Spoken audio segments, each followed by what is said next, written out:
अगर आप one candidate one seat लागू कर देते हैं तो फिर ये प्रॉब्लम ही खत्म हो जाएगा कि सीट बचेगा। हमारा सीट इसलिए बच जा रहा है क्योंकि आप वन सीट वन कैंडिडेट नहीं लागू किए हुए हैं। सिस्टम टेक्निकल इतना आगे हो गया है, सॉफ्टवेयर इतना बढ़ गया है कि अगर आयोग चाहेगी तो इस पर अच्छा से अंकुश लगा सकती है, और ऐसा होना क्यों नहीं चाहिए। समय आ गया है कि आयोग विभाग जिसको निकालना है निकाले, कट ऑफ और आंसर की कब आएगा? मंगलवार की रात तक जारी हो सकता है, और हमको लगता है कि अगर एक दो दिन लेट भी होगा तो कोई बड़ा चीज नहीं है, चूंकि समय कुछ लोग ब्लेम करने लगते हैं, जैसे लेट होता है ना तो ब्लेम करने लगते हैं। जो शिक्षक अभ्यर्थी आपको देख रहे हैं, अच्छे से जानते हैं, वो ब्लेम करने लगते हैं कि आंसर की आना था तब, अब लेट हो रहा है, कुछ झोल तो नहीं हो रहा है। जिस प्रकार से रेलवे भर्ती कराती है, एसएससी भर्ती कराती है, उनके पास वैसा कौन सा सिस्टम है, वो क्या आखिर ऐसा करते हैं जिससे वो अपना सारा वेरिफिकेशन ठीक से करवा लेते हैं। आखिर आप वेरिफिकेशन ठीक से क्यों नहीं करते हैं? कहाँ पे देखिए आपके अंदर कमी है। हम शिक्षक हैं, हम बिहार में भारत के नागरिक हैं, बिहार में रहने वाले हैं, तो हम बिहार की बात करेंगे, क्यों नहीं करेंगे बिहार की बात? यहाँ पे हमारे बिहार की बदनामी होती है।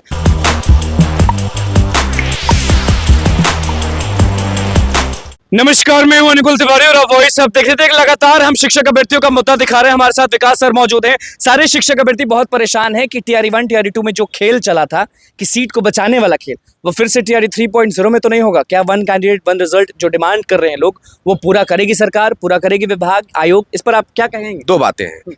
पहली बात तो यह है कि वन कैंडिडेट वाला जो, और एक दूसरा मुद्दा यह है कि जो टीआरई 1 टीआरई 2 में जो सीट बचा बचा करके अगला में दिया गया, टीआरई 3 में भी उसको दिया गया, तो आयोग से हमारे दरख्वास्त है कि ऐसा ना किया जाए, क्योंकि अब कोई भी बच्चा, यहाँ पे सारा बच्चे परिपक्व हैं, कोई भी बच्चा अनमैच्योर्ड नहीं हो, सारी बातों को समझते हैं, और ऐसा करने से बेनिफिट क्या हो रहा है? आप सीट को क्यों बचाना चाहते हैं?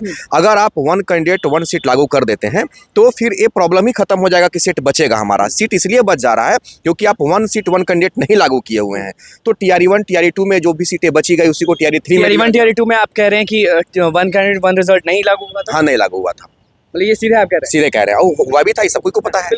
हाँ। तो अब क्या होगा, मतलब कि टीआरई 3 में आपको क्या लग रहा है कि सीट को बचाया जाएगा 4 और 5 के लिए? क्योंकि आप भी देखे होंगे नीतीश कुमार एक पोस्टर जारी करते हैं कि अटेम्प्ट तो 5 अब हो ही गया है, तो जो टीआरई 3 में असफल रहते हैं वो 4 और 5 में बैठ सकते हैं। नहीं, सबसे पहले तो हम धन्यवाद कहेंगे नीतीश कुमार को, आयोग को, कि आपने 5 अटेम्प्ट कर दिया, बहुत सारे बच्चों का जीवन बच गया।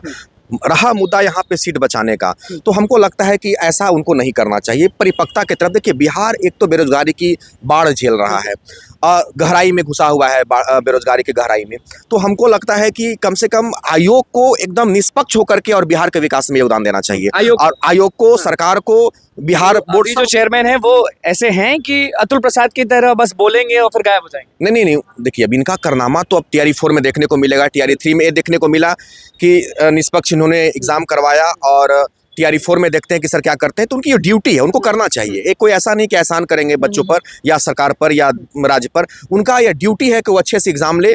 और हमको लगता है कि ये जो मुद्दा है ना, इस पर वो बहुत अच्छे से जांच करवाएं कि जो भी सीट आपने दिया है उसको आप पूरे फुल कर लें। अगर फिर से लॉक सिस्टम वाला नहीं होता है, जैसे कि सारे अभ्यर्थी जो है वो बस एक जगह एग्जाम नहीं देते, 1 to 5 में भी देते हैं, हर जगह देते हैं, तो लोग डिमांड कर रहे हैं ना कि अगर 11-12 में हम जाना चाहते हैं तो लॉक सिस्टम होना चाहिए। 11-12 में अगर हमारा हो गया तो वहीं पे लॉक कर दीजिए, ये नहीं कि 1 to 5 में भी निकाल दीजिए। सिस्टम टेक्निकल इतना आगे हो गया है, सॉफ्टवेयर इतना बढ़ गया है कि अगर आयोग चाहेगी तो इस पर अच्छा से अंकुश लगा सकती है, और ऐसा होना क्यों नहीं चाहिए। अगर एक कैंडिडेट है जो 1 to 5 में भी देता है, 6 to 8 में भी देता है, 9 to 10 में भी देता है, तो उसका आप 4 रिजल्ट काउंट कर लेते हैं। ज्वाइन तो एक ही पे करेगा ना। तो हमको लगता है, बोलते हैं नियुक्ति पत्र इतना बांटे हैं, तो खैर वो तो चुनावी मुद्दा, उसमें हम नहीं बहस करना चाहेंगे। लेकिन हमको लगता है कि टेक्निकल युग आ गया है और सिस्टम इतना आगे बढ़ गया है कि आप चाहेंगे तो ऐसा आप सॉफ्टवेयर डिजाइन करवा लीजिए कि कोई भी, चूंकि आप रोल नंबर देते हैं, रोल नंबर आप दे दीजिए, या कुछ ऐसा पिता के नाम पर या उस व्यक्ति के नाम पर आप ऐसा डिजाइन कर दीजिए कि ठीक है भाई, तुमने 4 एग्जाम क्वालिफाई किए हो। आप जैसे आईएएस का कोई एग्जाम देता है तो उसमें आप ऑप्शन रहता है ना भाई, रिजल्ट होने के बाद कि आप आईआरएस चाहते हो, आईएफएस चाहते हो, आईपीएस चाहते हो, कि आईएएस चाहते हो, और रैंक वाइज भी वैरी करता है कि रैंक। तो इस प्रकार से कुछ आप उसमें डिसाइड कर दीजिए कि ठीक है, आपने 4 एग्जाम देने जा रहे हो, आपकी फर्स्ट चॉइस कौन सी है। फर्स्ट चॉइस कौन सी है? अगर बच्चा एक ही क्वालिफाई करता है तो ऑप्शन एक ही में जाएगा, लेकिन अगर 3-4 एग्जाम को क्वालिफाई करता है तो जब बच्चे का जो फर्स्ट चॉइस होगा उसमें जाए और बाकी सीट उसका वैकेंट रहे। तो समय आ गया है कि आयोग विभाग जिसको निकालना है निकाले, कट ऑफ और आंसर की कब आएगा? 25 तारीख से सुन रहे थे कि चेक होना स्टार्ट हो गया और मंगलवार तक निकलने की जो थी, तो इसमें क्या होता है कि 1-2 दिन लेट भी हो सकता है, लेकिन मंगलवार यानी कल हो सकता है कि आंसर की जारी हो शाम तक, रात तक। कल सोमवार है, आज रविवार है। आज रविवार है, मंगलवार की रात तक जारी हो सकता है।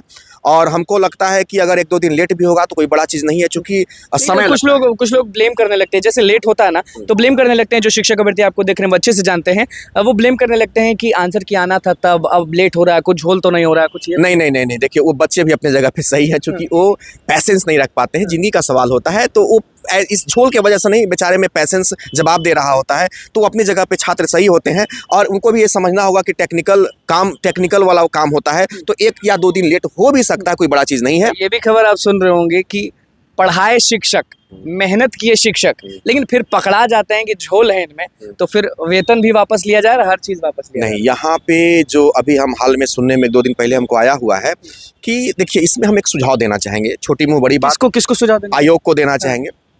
आयोग को ये देना चाहेंगे, जिस प्रकार से रेलवे भर्ती कराती है, एसएससी भर्ती कराती है, उनके पास वैसा कौन सा सिस्टम है, वो क्या आखिर ऐसा करते हैं जिससे वो अपना सारा वेरिफिकेशन ठीक से करवा लेते हैं? आखिर आप वेरिफिकेशन ठीक से क्यों नहीं करते हैं? कहाँ पे देखिए आपके अंदर कमी है, आप छात्रों पर उंगली नहीं उठा सकते हैं। अगर आप किसी भी, ठीक है छात्र फर्जीवाड़ा का, बेरोजगारी इतना है, बेरोजगारी की भूख, बेरोजगारी का दर्द है कि उनको एक करने पे मजबूर कर देता है। हम 2-3 बात कहना चाहेंगे। एक तो जो ऐसे छात्र ऐसा फर्जीवाड़ा करते हैं, सतर्क हो जाए भाई, आप बचोगे नहीं। आप आज नहीं तो कल आप 6 महीना जॉब कर लो, 1 साल कर लो, आप 99% चांस है कि आप बचोगे नहीं।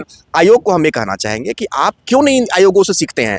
आप रेलवे भर्ती बोर्ड से सीखना चाहिए आपको, एसएससी से सीखना चाहिए आपको। आखिर वो वेरिफिकेशन जो करते हैं सर्टिफिकेट का, वो कितना अच्छे से कराते हैं कि बाद में कोई भी पकड़ा नहीं जाता है। और आपका क्या है कि वेरिफिकेशन करने के बाद, ये तो बड़ा शर्म की बात है कि 6 महीना के बाद, 1 साल के बाद बच्चों को 1 साल के बाद पकड़ाते हैं।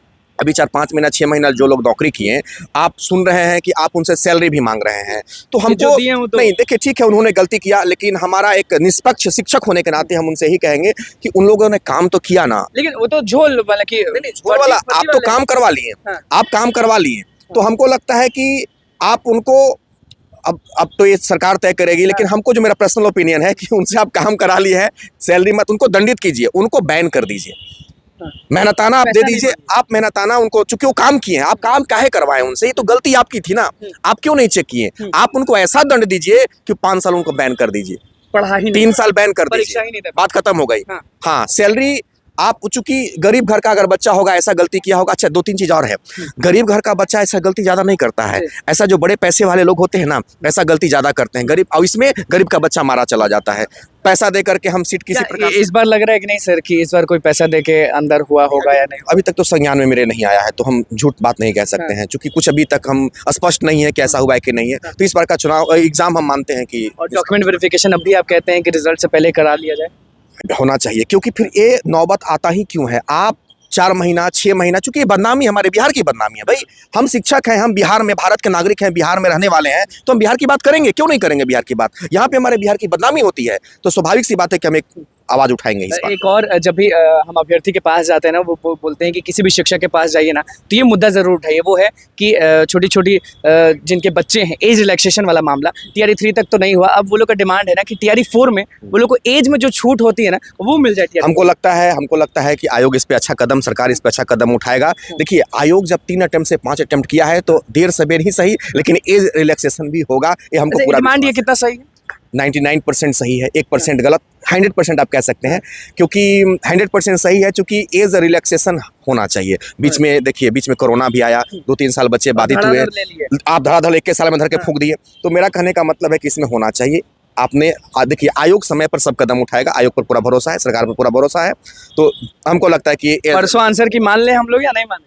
नहीं, देखिए दोनों चीज़ है, मान भी सकते हैं, नहीं भी, 1-2 दिन लेट भी हो सकता है, लेकिन हमको लगता है कि मंगलवार के रात तक आंसर की जारी हो जाना चाहिए। बिल्कुल, देखिए विकास सर हमारे साथ मौजूद थे, और जब भी हमारे से मिलते हैं ना, तो शिक्षक अभ्यर्थियों के बारे में एकदम बेबाकी से बात रखते हैं। एज रिलैक्सेशन का मामला रख दिए, आंसर की के बारे में बता दिए, और उसके बाद 1 कैंडिडेट 1 रिजल्ट कितना जरूरी है, वो भी विकास सर ने बेबाकी से रख ही दिया। अब देखना होगा कि विभाग और आयोग क्या करता है। तो बस हमारे चैनल को सब्सक्राइब कर, धन्यवाद।